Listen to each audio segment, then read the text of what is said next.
안녕하세요. 대한변호사협회 인증 이혼 전문 박상희 변호사입니다. 여러분, 돈 빌려주고 못 받는 경우가 상당히 많죠. 보통 돈을 빌릴 때는 내가 잠깐만 쓰고 줄 테니까 좀 부탁할게, 아주 낮은 자세로 돈을 빌려가지만 돈 받아야 되는 시기가 오면 돈을 빌려준 사람이 오히려 을이 되는 이런 상황이 참 많은 것 같습니다. 돈을 빌려주고 연락 두절이 된 채무자, 이럴 때 어떻게 돈을 받을 수 있을까요? 심지어 차용증도 쓰지 않았다. 그러면 돈을 못 받는 건가요? 오늘은 빌린 돈을 받을 수 있는 방법에 관해서 설명을 드리고, 우리가 알고 있는 차용증을 어떻게 쓰는 게 효과적인지 그에 대한 방법까지 소개해 드리도록 하겠습니다. 저희가 일반적으로 돈을 빌리는 관계가 전혀 모르는 사람끼리 이루어지지 않습니다.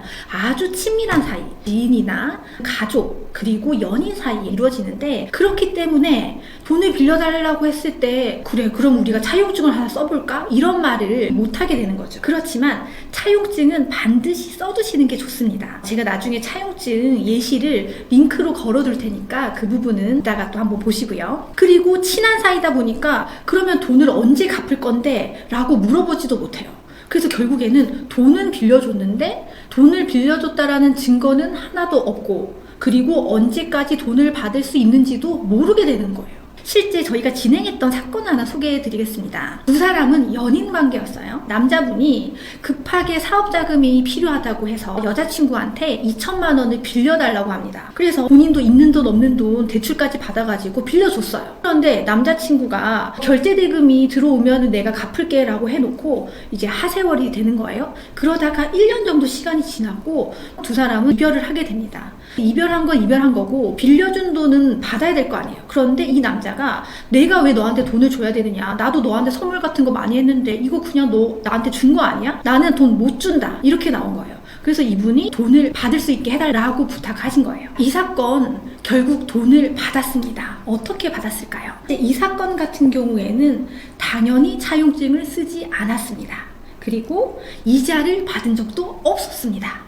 그렇다면 이 돈이 대여한 돈인지 어떤 명목인지 알 수가 없었죠. 실제로 상대방 측 변호사는 연인 관계에서 서로 증여한 것이다, 대여금이라는 사실을 부인했습니다. 그런데 카톡 내용이 있었어요. 내가 차용증 써줄게. 물론 쓰진 않았습니다. 그런데 돈을 빌려달라고 할 때 차용증을 써주겠다라고 말을 한 사실이 있었어요. 그리고 몇 달만 쓰고 바로 줄게. 빌린 돈이기 때문에 반환의 의사가 녹아 있었던 거죠.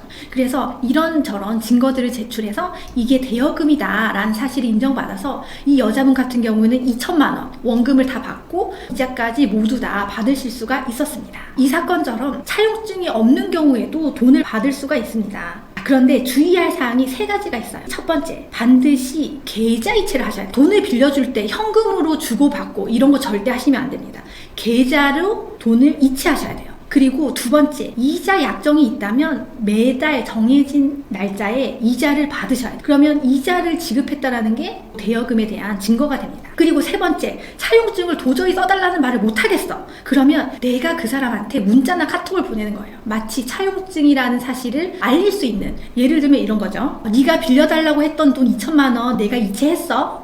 요런 문자. 혹은 3개월만 쓰고 돌려주는 거 맞지? 이렇게 내가 증거를 남겨두는 거예요. 그런데 이런 거 없이 사실 차용증을 써두면 가장 좋아요. 그래서 제가 차용증 예시를 이따 보여드릴 건데, 차용증이 있으면 왜 좋냐? 방금 그 여자분처럼 소송을 안 해도 돼요. 재판을 한다는 것은 돈을 받는데 시간과 비용이 많이 든다는 거거든요. 그런데 차용증만 있으면 이걸 가지고 지급명령 신청 제도라고 해서 굉장히 빠르게 돈을 받아낼 수 있는 방법이 있는 거예요. 그러면 시간과 비용을 훨씬 줄일 수가 있죠. 그렇다면 이제 차용증 어떻게 쓰는지 한번 보세요. 이 표를 한번 보시면 아주 간단해요. 간단해. 돈 얼마, 금액 적는 거예요. 2천만 원이면 2천만 원. 자, 본인은 위 금액을 차용하고 아래와 같이 상환할 것을 약정합니다. 이자가 있으면 이자 이렇게 적으시면 돼요. 연 10%.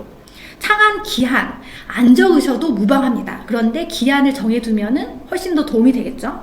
그리고 작성 일자 하시고 채무자 이름만 쓰면 돼요. 채권자 이름 써야 됩니까? 필요 없어요. 채무자 이름만 쓰면 됩니다. 그리고 채무자가 사인을 하도록 요거를 반드시 챙겨주시면 요렇게 차용증은 작성하시면 됩니다.